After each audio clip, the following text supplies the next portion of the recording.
नमस्कार। आशा करुच्ची आपण माने समस्ते बहुत भलरे थे।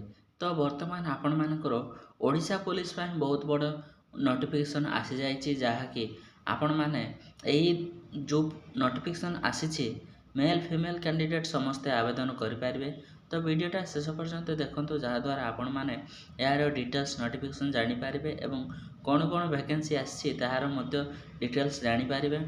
तो वीडियोटा शेष पर्यंत देखु एवं सांग मैंने सेयार कर दिंतु जहाद्वारा से यही पदवी गुड़ाक आवेदन करेंगे। जदि चैनल न आते चैनल सब्सक्राइब करूँ एवं लाइक शेयर कमेंट करने को जमार भूलें। तो चलतु वीडियोटा स्टार्ट करने पूर्व आपण मैंने निज सांग मानक वीडियोटा शेयर कर दिंतु। तो चलतु आपण मानकर जो नोटिफिकेशन आसी तार डिटेल्स आम यही वीडियो माध्यम कवर कर।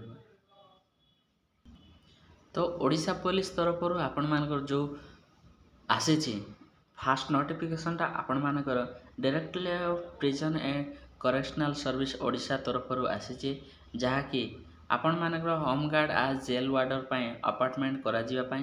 तो एथिरे आपण मानकर जेल वार्डर फर्स्ट आपण मानकर 600 बाहरी आपण मानकर ओडिशा कैंडिडेट मान पाई।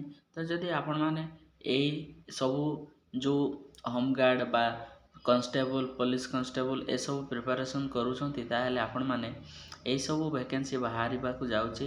तो आपण माने प्रिपरेशन जर्जार स्टार्ट कर दियंतु जहाद्वारा आपण माने एई सब वैकेंसी रो फायदा उठेई पारिबे। एवं आपण मानकर एसओपी एपर्यंत आसेनी यार भी तो खूब शीघ्र आसीजिवो यार ऑफिशियल नोटिफिकेशन से पर्यंत आपण माने एई गुडाकर डिटेल्स आपण माने कलेक्ट करंतु एवं प्रिपरेशन स्टार्ट करंतु। प्रीवियस ईयर रो क्वेश्चन गुड़ाक प्रिपरेशन स्टार्ट कर दिंतु जहाद्वारा आपण मान सहज हो। तापर नेक्स्ट आपण मान रही government of Odisha home department तरफ आपण मानकर एथिरे 4219 कॉन्स्टेबल वैकेंसी रही जहाँकि डायरेक्ट रिक्रुटमेंट आपण मानकर डिस्ट्रिक्ट लेवल पाई रही। एटा आपण मानकर डायरेक्ट आपण मानकर डिस्ट्रिक्ट लेवल कैंडिडेट मान पाई रही आपण मानकर यही वैकेंसीटा यार एसओपी एपर्यंत आसेनी। टोटाल आपण मानकर ओडिशार 4219 पदवी आपण माने डायरेक्ट डिस्ट्रिक्ट रिक्रुटमेंट हम जहाँकि कॉन्स्टेबल वैकेंसीटा ओडिशा पुलिस पाई।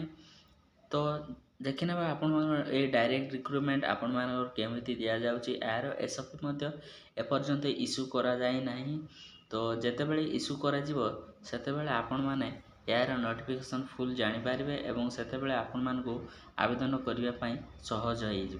तो रोचे धन्यवाद। जय जगन्नाथ। आशा करुच्ची आपण मानकु यही इनफॉरमेशनटा हेल्पफुल होइतिबो आपण मानकर कैरियर पाई।